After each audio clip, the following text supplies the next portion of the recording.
Hi everyone. Today I wanted again to talk about follow your bliss. And this idea came from the fact that for some time I didn't post my videos because I realized that I was creating them out of obligation. This feeling of I have to do it. And it's a feeling where you feel you're very limited. It's like I did not trust myself to do it. So I needed to push myself. I needed to force myself into creating these videos. And so I realized that it felt very heavy. It became more and more difficult to create these audios. And so I told myself, really, I need to stop, make a reset.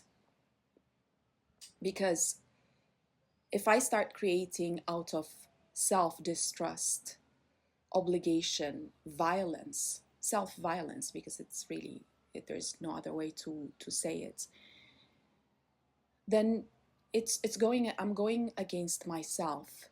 And the whole idea of these videos is to become one with yourself. It's to like yourself, right? It's to really love yourself, honor your nature as honor yourself as you are. And well, it starts with me, right? So that's why I posted a video today on following one's bliss and how it impacts relationships. And today I wanted to talk again about, explain a little bit what I mean by following your bliss, and then back this up with a very concrete example of a story that I'm going to tell you, showing you how following your bliss will actually take you to very deep and nourishing connections. So, first of all, when I say follow your bliss, what I mean is follow what animates you the most in the moment.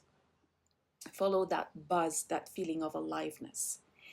And I use the word aliveness because it really feels you are aligning with that, your energy, your life energy. And that's why you feel alive when you follow your bliss. The opposite is should, shouldn't.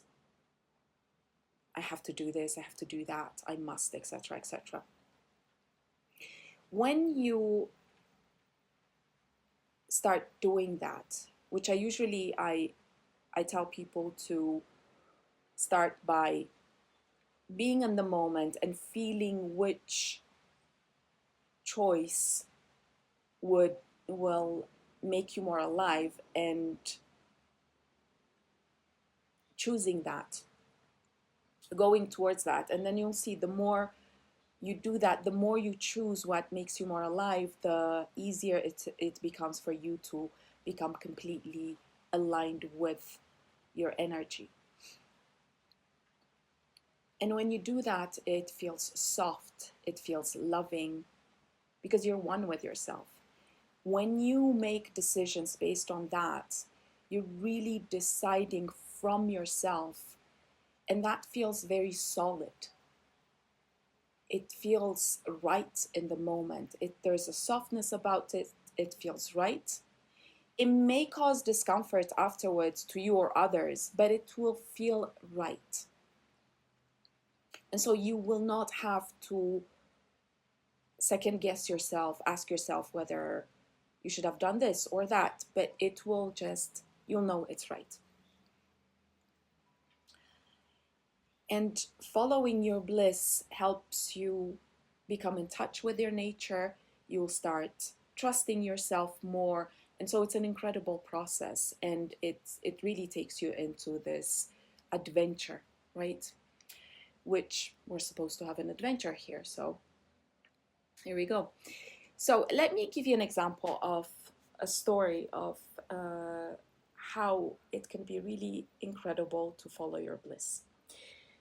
So one day, it was some time ago, I created for the first time in my life a website. And I'm the least technical person in this world, so creating a website took me like, I think, 6 months. It was just horror. It was very difficult. Now, when I think about it, I shouldn't have done it because it was going against myself. It wasn't in my nature to do that. And that's why it was so difficult for me to create that website. But anyways, at some point I did. I created it. And I remember after 6 months of horror, I was so proud of myself. I was so happy. And what happened that night, so I went to sleep, I woke up in the morning, and I realized that I had a dream. And in my dream, I saw myself in this grand cathedral. Oprah was there, Winfrey, Oprah Winfrey. And she was asking me for an interview. And when I woke up, I realized that that was the childish part in me that was like, oh my God, I created a website and now, Oprah will come and will want an interview with me, right? And I was so embarrassed in the morning, when I realized that, because I was like, oh my God, I hope nobody sees that. I hope nobody realizes what happened, because this is just embarrassing, right? So I remember that day I forgot about the dream, and in the afternoon I was supposed to meet some friends of mine. So as we were together, at some point, as we were talking, I realized that I felt like sharing that dream with them. It just made me feel alive to do that. And that's what following your bliss is. And there's this idea that comes up. You feel good about it. You feel this feeling of buzz, animation, and then you follow it. And so when it came up, another part in me came up and was like, oh my God, please don't do this. This is going to be embarrassing. People will think that you have a very, high ego or whatever. You should be modest and all that. And that's the part that is afraid. That is like, oh, we need to show up in very specific ways. We need to be perfect. We need to be humble, pure, nice, whatever, saintly and all that. But I listened to myself. I listened to the part of me that felt animated, and I told them about it. And I was like, yeah, yesterday I finished my website, and suddenly there's a part of me that, I think that now Oprah is going to come and want an interview with me. And I remember there was this man in front of me. He looked at me, and he looked at me as if I had sprouted a tree on my forehead or something like that. I'll never forget that, the look he gave me. And then, like a few seconds later, I started hearing somebody laughing. And I turned around, it was a friend of mine, and she just couldn't stop laughing. And I was like, but I could feel that she wasn't laughing at me. I could feel that she was laughing with me. There was compassion there was love. And so I didn't feel ill at ease. I just didn't understand why she was laughing that much. Although, yeah, what I had said was funny, to say the least. And then when she stopped laughing, because she was really laughing hard. When she stopped laughing, she looked at me and she said, I've also found myself being asked by Oprah Winfrey for an interview in my dreams, right? And then there was another person that came up, another friend that was there. It was more of an acquaintance. He was like, me too, I was on Oprah. And then there was another one. I mean, there was like 3 people who, in their dreams, had been asked by Oprah Winfrey and had been interviewed by her. And that was just an incredible moment for me, because I realized in that moment that by me being completely myself, I was letting other people be themselves. And we all have our dreams, we all have our fantasies, and so on and so forth. And it's okay. You know, it's not like we need to be perfect and show up. We can show up as we are. You know, we're messy, we're all messy. And so it was the relief that I felt in that moment, the deep connection that I felt, because I could be completely myself and other people opened up themselves to me. And I think we went somewhere else without the person that, you know, was looking at me as if I had sprouted horns on my forehead or something like that. Without him, because he just couldn't align with us. But the rest of us, we went and we had the most incredible afternoon ever. And we were talking about our fantasies, what we had and all that, what we were wanting. And let me add to it something else, because, you know, we have these desires, like being, I don't know, interviewed by Oprah.